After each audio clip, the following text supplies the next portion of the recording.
நமஸ்காரம்.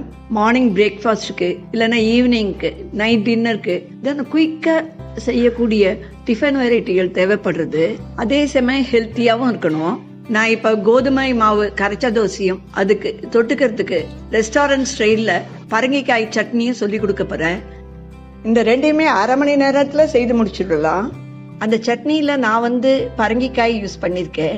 வெவ்வேறு காய்கறிகளும் யூஸ் பண்ணலாம். கோதுமை மாவு கரைச்ச தோசைக்கு கரெக்டான மெஷர்மெண்ட்ல எவ்வளோ தண்ணீர் சேர்க்கணுன்றதுலேருந்து சொல்லி கொடுக்குறேன். இப்போ எப்படி செய்யறதுன்னு பார்க்கலாம். கோதுமை மாவு 1 கப் எடுத்துருக்கேன். அது கூட அரை கப் அரிசி மாவு சேர்க்கிறேன். 1 டீஸ்பூன் சீரகம், பச்சை மிளகாய் 2 பொடியா கட் பண்ணி வச்சுருக்கேன். கொஞ்சம் கொத்தமல்லி, கருவேப்பிலை எல்லாத்தையும் ஒன்னா சேர்த்துக்கிறேன். உப்பு தேவையான அளவு எல்லாத்தையும் மிக்ஸ் பண்ணிக்கிறேன்.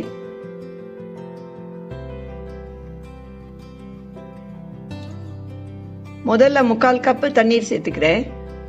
ஒரேடியா தண்ணீர் சேர்க்க கூடாது, கட்டி தட்டிடும். கொஞ்சம் கொஞ்சமா தண்ணீர் சேர்த்து நல்லா கலந்து விடணும். மீதி இருக்கிற 1/4 கப்பு தண்ணீரையும் சேர்த்துட்டு கலந்து விடுறேன்.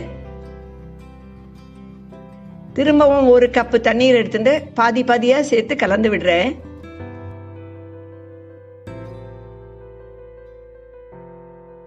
ரெண்டு கப்பு தண்ணீரும் சேர்த்து கொஞ்சம் திக்கா தான் இருக்கு. அதுக்காக இன்னொரு அரை கப் எடுத்து வச்சுருக்கேன். அதுல இருந்து 1/4 கப்பை சேர்த்துட்டு இருக்கேன். கோதுமை மாவு அளந்த கப்பாலேயே 2.25 கப்பு தண்ணீர் சேர்த்துட்டு கரைச்ச மாவை ஒரு 15 நிமிஷம் மூடி ஊற வைக்க போறேன். அடுத்தது பரங்கிக்காயை வச்சுட்டு ஒரு சட்னி. பரங்கிக்காய்க்கு பதில் கத்திரிக்காயில தக்காளிக்காய் இந்த மாதிரி வேற காய்கறிகளை யூஸ் பண்ணியும் இந்த சட்னி செய்ய முடியும். 1/4 கிலோ பரங்கிக்காயை எடுத்து தோலை சீவிட்டு பெரிய துண்டுகளா கட் பண்ணி வச்சுட்டு இருக்கேன். 2 தக்காளியை கட் பண்ணிட்டு இருக்கேன். ஒரு 10-12 சாம்பார் வெங்காயத்தை கிளீன் பண்ணி வச்சுட்டு இருக்கேன். 1 பச்சை மிளகாய், கொஞ்சம் கொத்தமல்லி. ஒரு சின்ன பிரஷர் குக்கர்ல 2 டீஸ்பூன் எண்ணெய் சேர்த்துட்டு இருக்கேன். 1 டீஸ்பூன் சீரகம்,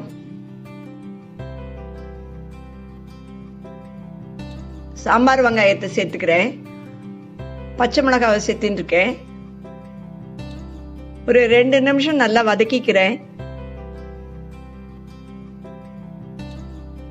கட் பண்ணி வச்ச தக்காளியை சேர்த்துக்கிறேன்.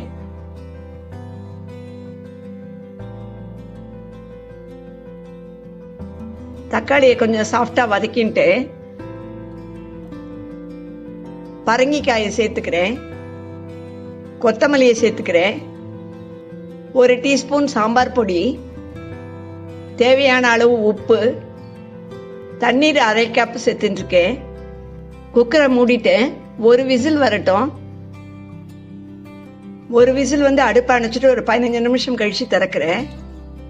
நல்லா சாஃப்டா வெந்திருக்கு. கொஞ்சம் ஆற விட்டுட்டு மிக்சர் ஜார்ல சேர்த்துக்கிறேன்.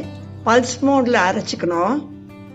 ரொம்ப நைஸா அரைக்க கூடாது. அரைச்சா ஒரு சூப் மாதிரி ஆயிடும். இந்த மாதிரி ஒன்றும் பாதியமா தான் அரைக்கணும். சட்னி அரைக்கும் போது தேவைப்பட்டா ஒரு அரை டீஸ்பூன் வெல்லம் சேர்த்துக்கலாம். நான் அரைக்கும் போது அரை டீஸ்பூன் வெல்லம் சேர்த்துட்டேன். இந்த சட்னியை தோசை, இட்லி, சப்பாத்தி எல்லாத்துக்குமே யூஸ் பண்ணலாம். ரொம்ப நல்ல காம்பினேஷன். தோசை மாவு 20 நிமிஷமா ஊறுது.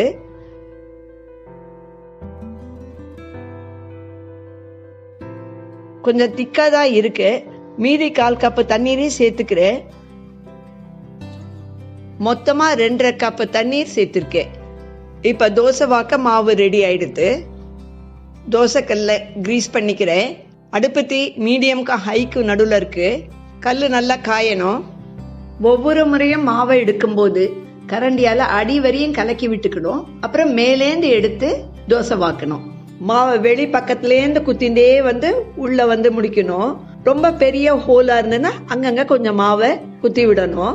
அரை நிமிஷம் கழிச்சு எண்ணெய் சேர்க்கிறேன்.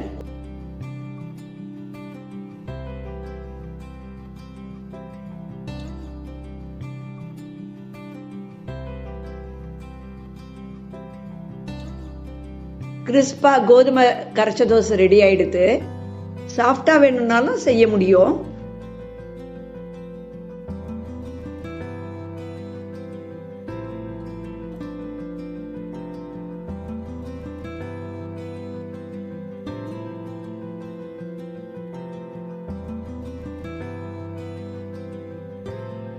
இந்த தோசையெல்லாம் ரொம்ப சாஃப்டாக வந்திருக்கு. இந்த தோசை கிறிஸ்பாக வந்திருக்கு. ரெண்டு மாதிரியும் செய்ய முடியும். என்னுடைய ரெசிபி பிடிச்சிருந்ததுன்னா சப்ஸ்கிரைப் செய்து லைக்கும் ஷேரும் பண்ணுங்க. Thank you very much.